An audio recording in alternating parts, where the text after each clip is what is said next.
സ്വാഗതം. അതിരപ്പള്ളി മേഖലയിൽ തമ്പടിച്ച കാട്ടാനകളെ തുരത്തുന്നതിനുള്ള പ്രത്യേക ദൗത്യം പുരോഗമിക്കുകയാണ്. നിലവിൽ പുഴയിൽ തമ്പടിച്ച ആനക്കൂട്ടങ്ങളെ കാടുകയറ്റിയിരിക്കുന്നു. വെറ്റിലപ്പാറ ഭാഗത്താണ് ആനക്കൂട്ടം പുഴയിൽ തമ്പടിച്ചിരിക്കുന്നത്. 4 ആനകളെയാണ് ജനവാസ മേഖലയിൽ നിന്ന് തുരത്താനായത്.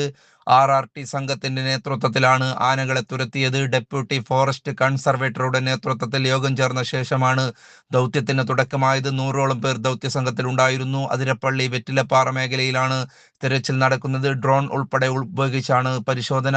തുടർച്ചയായി പടക്കം പൊട്ടിച്ചാണ് ആനകളെ കാട് കയറ്റുന്നത്. കഴിഞ്ഞ ശനിയാഴ്ച വൈശ്ശേരിയിൽ കാട്ടാന കർഷകനെ കൊലപ്പെടുത്തിയിരുന്നു. സംഭവത്തെ തുടർന്ന് കൊല്ലപ്പെട്ട മോഹനന്റെ വീട് സന്ദർശിച്ച വനം മന്ത്രി ഷിബു ബേബി ജോൺ കാട്ടാനകളെ തുരത്താൻ സ്പെഷ്യൽ ഡ്രൈവ് നടത്തുമെന്ന് പ്രഖ്യാപിച്ചിരുന്നു. ഇതിന് തൊട്ടു പിന്നാലെയാണ് നടപടി ഉണ്ടായിരിക്കുന്നത്. News desk right media.